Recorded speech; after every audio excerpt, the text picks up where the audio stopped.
కోట్ల రూపాయలు బయటపడతా ఉన్నాయి. అయినా కానీ మేమేం తప్పు చేయలేదు, ఎట్లాంటి అవినీతికి పాల్పడలేదు, ఇవన్నీ కూడా ఇంకా కూడా మాట్లాడుతూ ఉన్నారు. ఎట్లా చూస్తారు ఇది? సార్ ఈ రోజు లెవెన్ రెడ్డి గారు బాక్స్ బద్దలైందనే చెప్పాలి. లెవెన్ రెడ్డి గారు చేసినటువంటి ఫిక్స్ లిక్కర్ చేసి స్కామ్ పేరు లెవెన్ అంటే రెడ్డి అని. అవును సార్, లెవెన్ రెడ్డి గారు బాక్స్ బద్దలైందని చెప్పాలి సార్. ఈ బాక్స్ రోజు 11 కోట్లు, ఆ 11 సంఖ్య ఏంటో తెలియదు కానీ ఈ రోజు మన డిబేట్ 11 గంటలే పెట్టుకోలేదు కానీ ఇంకా 11 అనేది అచ్చిరా లేదా, లేకపోతే 11 అనేది దాని మీద ఫిక్స్ అయిపోయారా జగన్మోహన్ రెడ్డి గారు అనేది అర్థం కావట్లేదు. కాకపోతే సార్, అవినీతి అనేది చేస్తే ఏ రకంగానా అది బట్టబయలు అవుతూనే ఉంటది.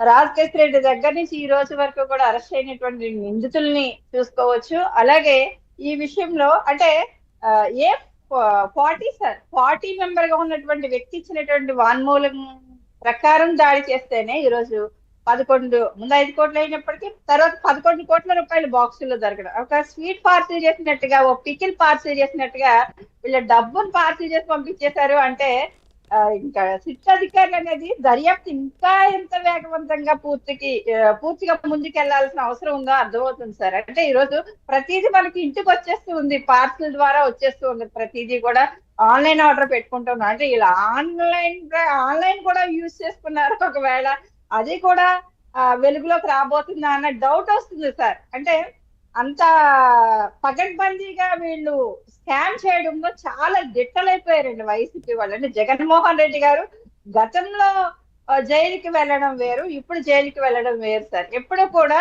స్కాములు చేసి జైలుకి వెళ్ళినటువంటి వ్యక్తుల మీద ఎటువంటి సింపతి ఉండదు.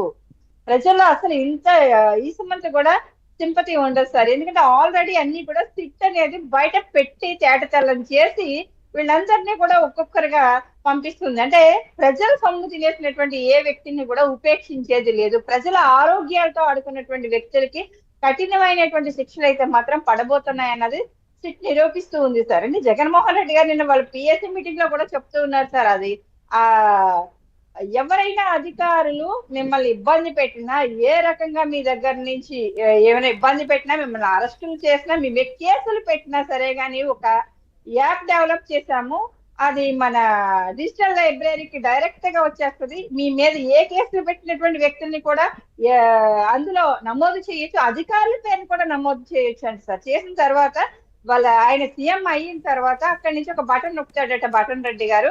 ఈ కేసులన్నీ పెట్టినటువంటి ఈ అధికారుల్ని, అంటే రేపు సిట్ అధికారులను కూడా తీసుకెళ్లిపోతాడేమో సార్. అంటే అలాగే ఉంది ఈయన పగల్బాలు చూస్తూ ఉంటే. ఆయన జన్మలో మళ్ళీ సీఎం అయ్యేది లేదు, తర్వాత ఇవేం పేర్లు మేడం? బటన్ రెడ్డి అంటారు, లెవెన్ రెడ్డి అంటారు, ఏంటి ఏమేమో అంటున్నారు మీరు? ఒక ఏ క్రిమినల్ మెంటాలిటీ ఉన్నటువంటి వ్యక్తులు మాత్రమే మాట్లాడతారు. మాట్లాడితే ఆయన బటన్ మర్చిపోలేదు. ఇది వరకు కూడా బటన్ నొక్కడం తప్ప, హెలికాప్టర్ వేసుకుని బటన్ నొక్కడం తప్ప ప్రజల మధ్యకి వచ్చి పరిపాలన చేసింది లేదు, ప్రజల మధ్య తిరిగిందే లేదు. పరదాలు కట్టుకుని చెట్లు నరికించుకుని తిరగడం తప్ప జనం మధ్య ఎప్పుడు తిరిగారు సార్ జగన్మోహన్ రెడ్డి 5 ఏళ్ళు ముఖ్యమంత్రిగా ఉన్నప్పుడు కూడా.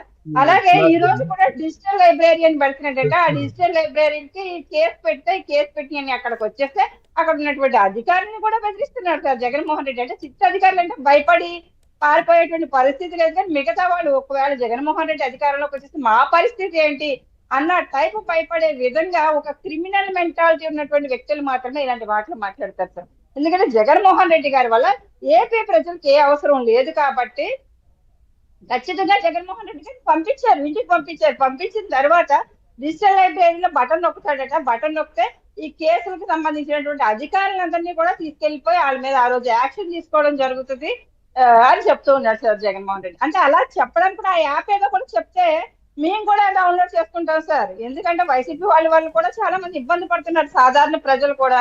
వాళ్ళు ఇబ్బంది పెట్టినా, వాళ్ళు ఏ రకంగా ప్రజల్ని హింస పెట్టినా సరే కానీ వాళ్ళ అరెస్టులు చేయకూడదు.